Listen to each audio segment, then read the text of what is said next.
juga tidak sangka kami bisa dapat juara satu, juara pertama untuk mewakili daerah sini. Ya, untuk itu persiapan kami mungkin lebih tajam lagi, lebih profesional, lebih konsisten dengan waktu, dan juga kami lebih menggurui diri kami sendiri dulu baru kami bisa saling merangkul.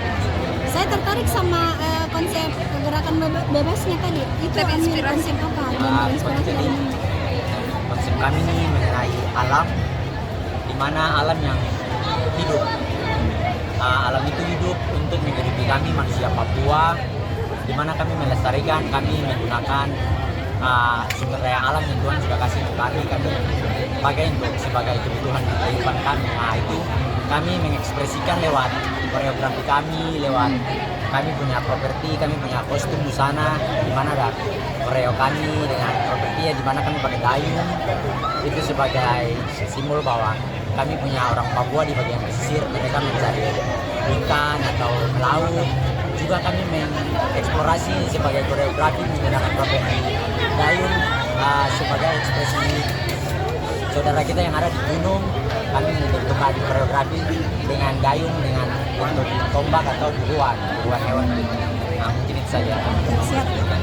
Awalnya tidak sangka bahwa kami bisa lolos ke tahap semifinal, dan kami hanya punya waktu sekitar 1 bulan untuk menyiapkan video yang mendaftar. Tapi ketika kami tahu bahwa kami akan masuk ke semifinal ini, kami persiapkan kurang lebih 1 bulan, dan dalam 1 bulan itu dalam langkah 1 bulan itu kami menghadapi berbagai rintangan dan tantangan. Kami terus kuat dan berusaha sebaik mungkin, sehingga syukurnya kami bisa mendapatkan juara 1 di lomba semifinal ini. Kami sangat Kayak bebasnya dari apa? Konsep tarian yang pertama itu kami membawakan Makassar sendiri, dan kami mencampurnya dengan berbagai model yang kami biasa lakukan. Bisa sedikit dijelaskan? Ya, tentang kompetisi hari ini di Makassar dan secara keseluruhan mungkin.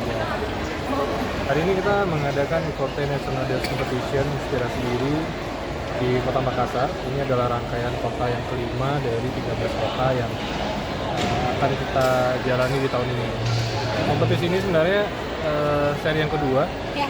Tahun lalu kita selenggarakan, dan hari ini yang tampil di Makassar ada 13 peserta. Mereka berhasil lolos dari 45 pendaftar di Kota Makassar. Kenapa memilih Makassar, Pak? Yang pertama karena di Makassar ada Iforte. Yang kedua, kami melihat Makassar memiliki